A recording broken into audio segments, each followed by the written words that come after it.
As a brand, you can't claim to be authentic. Authentic, you have to be judged by the audience, by the consumer. They're the ones that decide if you're authentic or not. They're the ones who want to call BS on whatever program you're doing. And so for us, we strive to be the number one authentic running brand.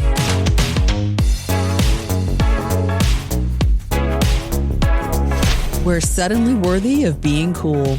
It's a bold statement for a brand that has always prioritized biomechanics over bravado.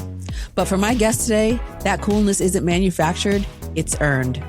Mike Peck is the Vice President of Creative at Brooks Running, and he's the engine behind the brand's visual identity and cultural resonance.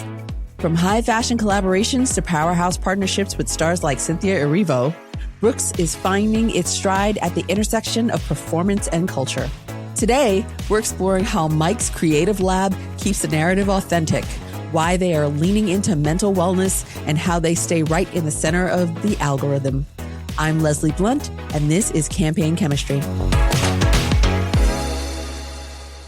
Mike, thank you so much for joining us today. This should be a fun one. Just tell us all about, what your role entails.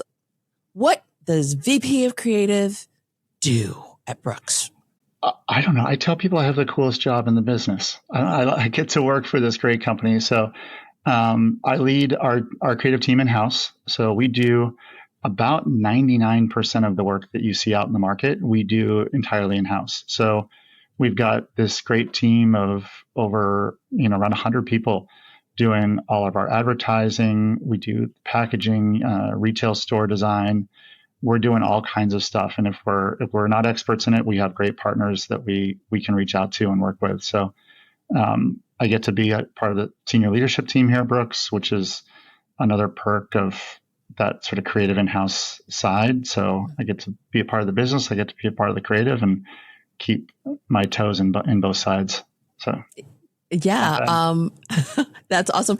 Our fabulous Cecilia Garzella had spoken with you about when she covered, in-house agencies. And so, obviously there's a secret sauce behind all of it. So you told us all about what Creative Lab, that's what it's called, what you guys are called, right? Yeah, we are the Brooks Creative Lab. There's this thing about being in-house where you're often referred to as the studio, or you just kind of get pigeonholed into some kind of a production outfit. And that's not where we are. There's amazing art directors, writers, agency veterans on the team. And so we like to treat ourselves as if we are, a little bit of a company inside of a company. And so we're the Brooks Creative Lab. All right. And so with that, obviously you guys are just like so embedded into the brand. You know what works, what doesn't, your communities. Let's talk about, the communities that you guys are obviously advertising to and, doing your store design to appeal to. I think the running community is one of those unique ones. And I think it's one of the things that makes having a brand that can have an in-house team is, I think, special for running because it is such a niche community. And it is booming. First off, the just running in general is seeing an immense amount of growth, and we want to be out there in those communities that we serve. Brooks only does running, so that's one of the unique things about us. Is for the last, I think, 25, 30 years, they basically said we're not doing baseball cleats, football, other sports. It's just running, and granted, running's like a huge part of all those other sports, but we just make running gear. And so we're able to service the communities in a way that's, I think, a bit more unique than other brands and not just advertise to them, but be a part of who they are. We just did this really great campaign. We're out filming 9 different run crews in 6 cities across the globe. So working with this group, Dark Runners in Shanghai. So they mostly run at night along the Bund. They're so much fun. They coin themselves as a drinking group that goes running. So wait, does the drinking happen before or after? No, they go drinking after. They all run and they go drinking, but they're such a fun group. I've had a chance to run with them there. And so we're working with them. We have more of a long-term relationship.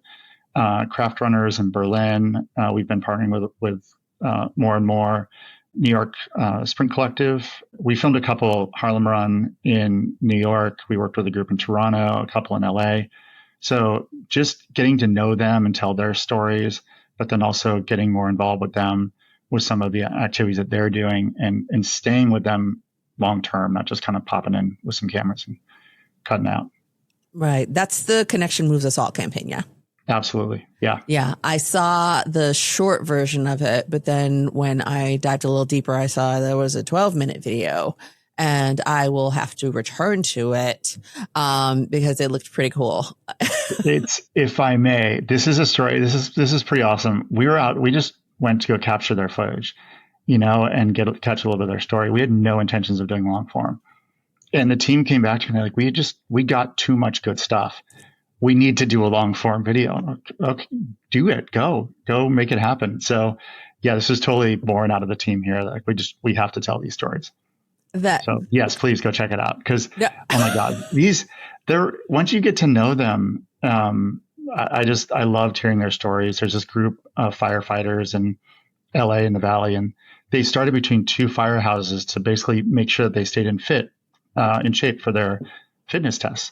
And so it's a red line runners, and they're just like the infectious kind of group of people. They're out there for the fitness, but also for the camaraderie. And it's cool. How do you guys find these running teams? Do they start out as Brooks teams, or do they become just kind of like, integrated into the brand? No, we don't have, we have our own team. We have a pro athlete track team. We have those kind of teams, but these are just run crews that are out there in the communities. And we reach out and see if they're open to letting us tell their story and work with them and give them some gear. And a lot of times they're receptive to it. Some get overwhelmed. They get pretty big, and all of a sudden brands are throwing stuff at them. And that's not really what we're interested in. We want to just work with them a little bit more long term. I see. Give us a little bit of a background on Brooks and, the brand narrative and the evolution. I know you say that you're a running brand, but you also have some lifestyle things, one of which I'm wearing right now. So You and me both. Oh my God. Okay.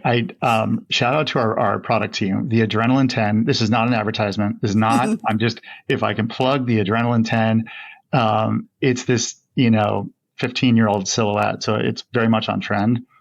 And they put our most modern tech in it. So I've walked at least 500 miles in these shoes already, and I think I've only had them for a couple months. Ridiculously comfortable. So yeah, the new lifestyle is phenomenal.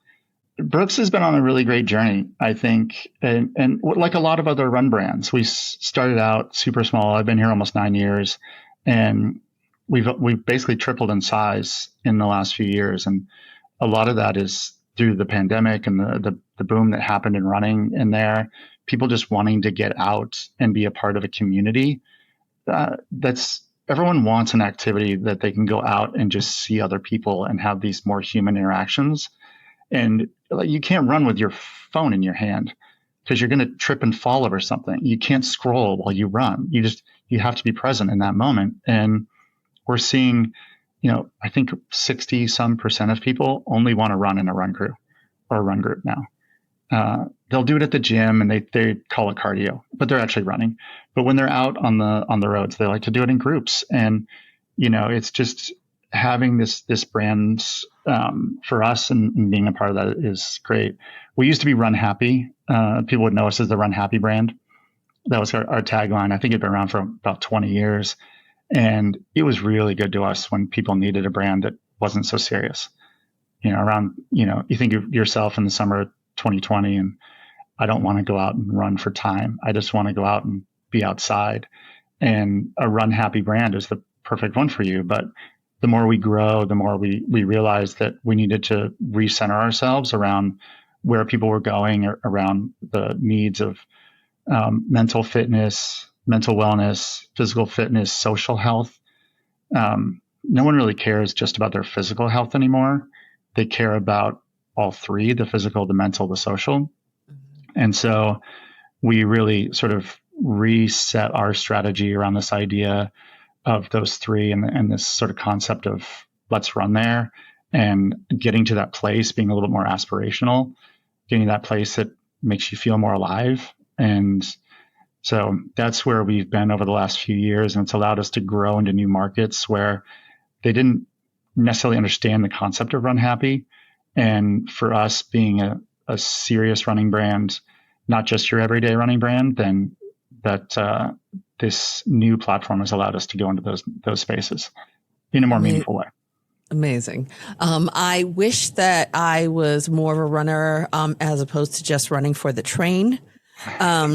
That I have a terrible, terrible ankle that always reminds me that I broke it roller skating while having a little bit too much of the open bar situation. So I have a scar on a shin.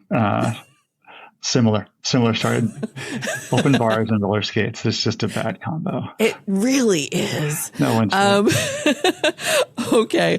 Well, I'm going to move more responsibly into talking about your newest campaign that just came out, which features someone that I am absolutely just like a huge fangirl of, Miss Cynthia Erivo. Oh my God, her voice I ugly cry every time I hear her. When I saw her in The Color Purple, I went through a pack of tissues. It was really just an incredible thing to see. So I already knew she was an avid runner, and she's very big on fitness. And I believe she had done the New York Marathon when she was doing Broadway here. She's not just running a marathon. She is fast. She's done I think a 3:35 marathon. I think she's going for a 3:15. Oh. These times this is not, I don't think she does anything halfway at all. No, the woman is just intense. Well, did you ever see the movie Widows that she was in? I haven't.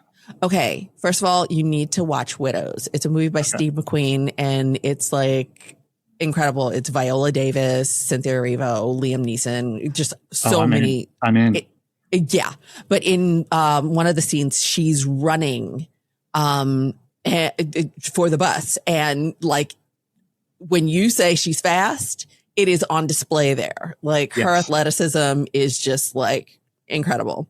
But now she's one of your runners, and she's going to be in the London Marathon because now she's playing a vampire on the West End. So talk to us about that. She's doing 6 shows a week, and she's training to PR in a marathon. I mean, I wasn't a runner when I started at Brooks, and I ran a marathon a year and a half ago. I thought it was going to kill me. And here she is doing 6 one-woman shows. This isn't like this is just her. And she's playing like 23 parts.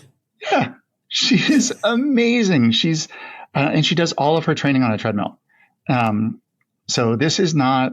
She is just superhuman, and she ran in Brooks before. So when our styling team came out and had a whole bunch of stuff, she's like, "No, I know exactly what I want. I know what I like to wear." So this is, I know it's one of those cool things that, if you ask me how this whole thing started, I have no idea. But she was already running in Brooks, so the partnership just made total sense for her and for us. And we're just so thrilled to work with her and tell her side of the story. We have this whole platform that we're doing for our those marathon runners, those elite runners. This idea of sort of shining under pressure, that there's so much pressure that goes into the marathon, the lead up to it, and it could be your local marathon, or Boston, where you had to PR in a marathon just to qualify to run a marathon. Boston's ridiculous. But, there's all this pressure that goes into it. And then the marathon is sort of this moment where it all gets to be released. And you get to shine, and not this, in this very glorious way. You're as ugly as you get running a marathon. But, the emotions that come out, the feelings that you get, and the self-worth that you get that lasts longer and longer, marathons just make for this incredible moment. And so her talking about what it means for her to shine, it's literally poetry. And so we were thrilled to work with her on this project. Incredible. I know.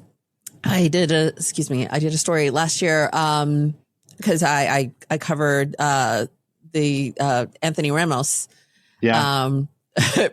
doing his first marathon, the New York Marathon. And I saw like his journey and with Des training him, and it was interesting to watch. And then just meeting him at the event that you guys had. And I was just like, wait, what is Nick from Love Island doing here? He's also one of your runners. And I'm just like, and very tall. In case you listeners were wondering, Nick is very, very tall. But yeah, like it's incredible, like seeing you guys partner with these very high profile people that we don't necessarily think of as, marathon runners, but they're like very intense. Well, Cynthia, I knew that, but Anthony, not so much. I just think of him as, because I'm a Hamilton fan, and that's what I know him as. He's Philip Schuyler. I know Des had so much fun working with him and training him. We have Erica Kemp, who's working with Cynthia now. She's one of our pro marathoners.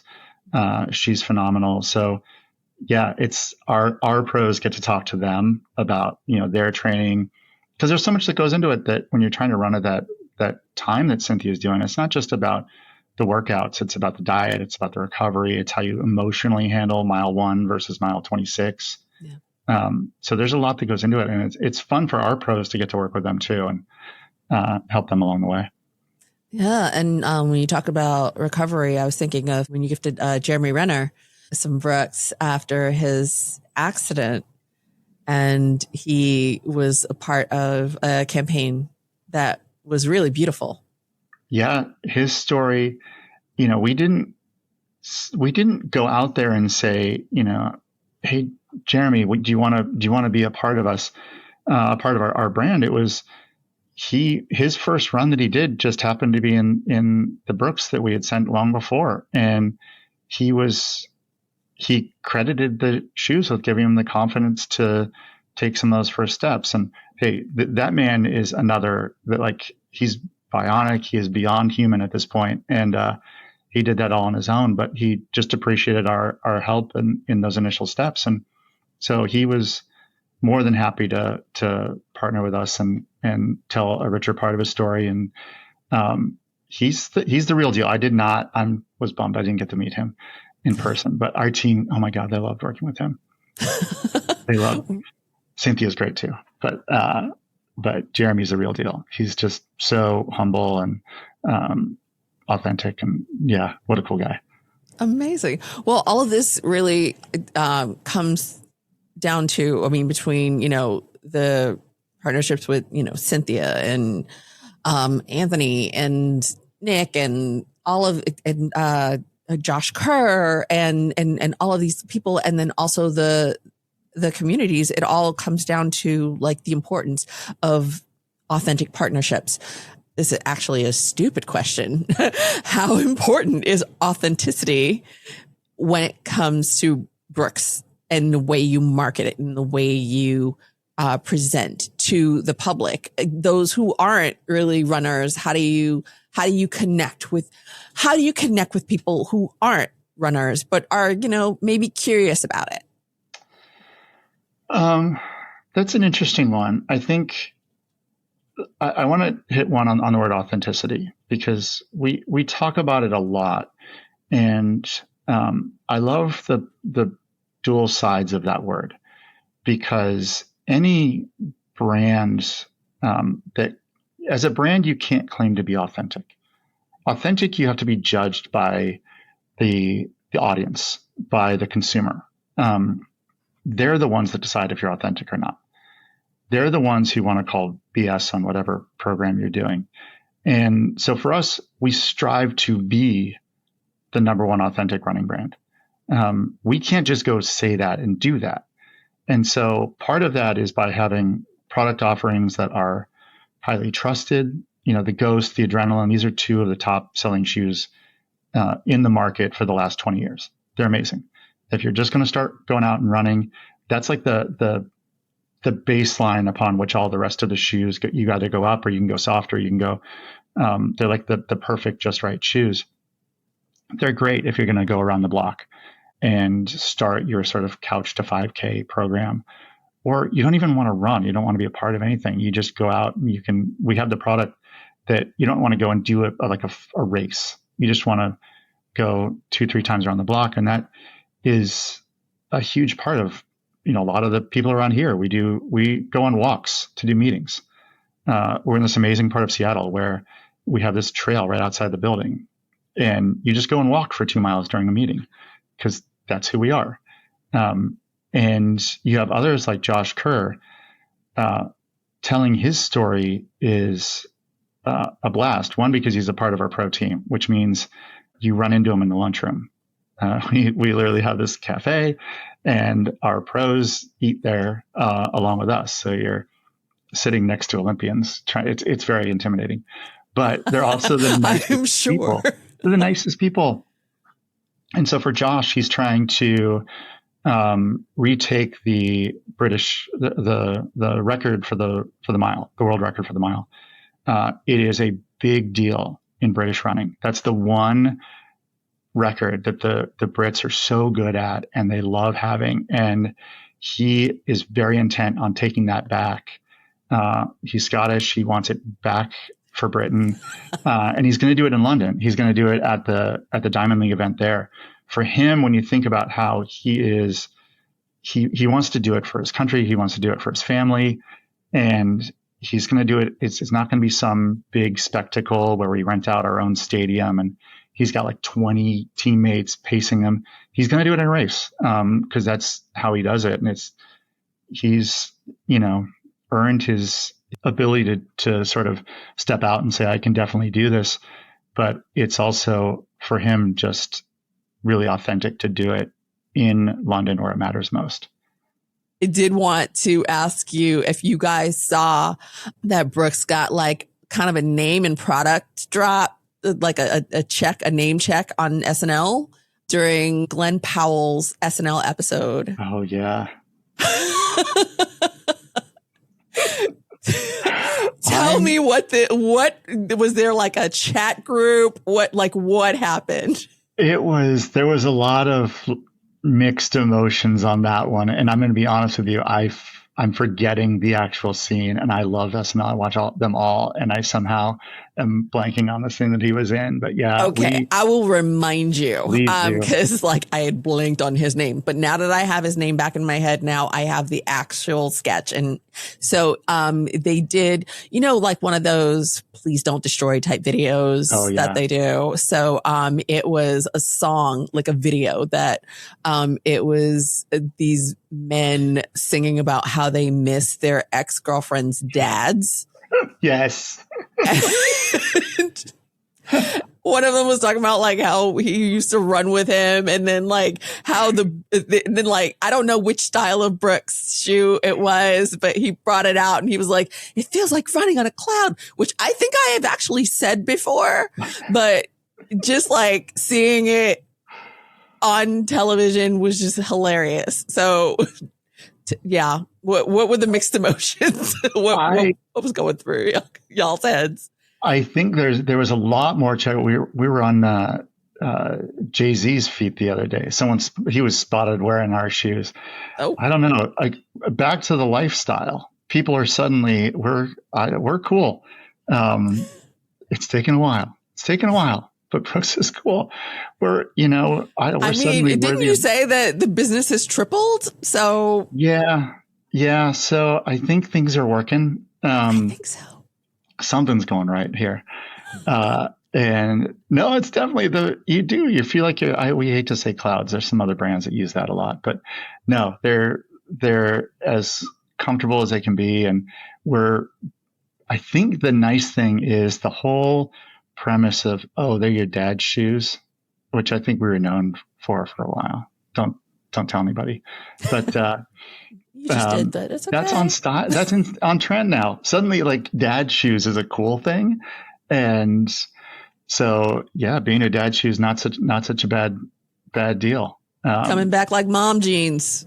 Oh, although much cooler than mom jeans. Much cooler, absolutely much cooler. No, when you can have this kind of the stuff that's showing up on Jay-Z's feet, that's in a SNL skit, that's also going to help Josh break a world record. Or we just signed Clayton Young, who's a phenomenal marathoner, Olympian. One of the things he did is he took our product and he tested it. He's like a super running. He's of all the running nerds, he's the biggest running nerd out there. And he went and before he signed with us, he tested our product. He's like, no, this is doing exactly what I need it to do for me. And he believes in our product team, I think more than anyone on the planet right now. And so you get those both sides of the coin where they're wearable, they're comfortable if you're going to run around the block, and you got these two guys who are going to go out there and just crush it. Not to mention what Cynthia's going to do. So it's a good time. It's a good time to be around it, Brooks. And that's a perfect way to end this because we're running out of time. How to do it. There's more than a few running puns that show up around here. You're one of us now. You're one of us.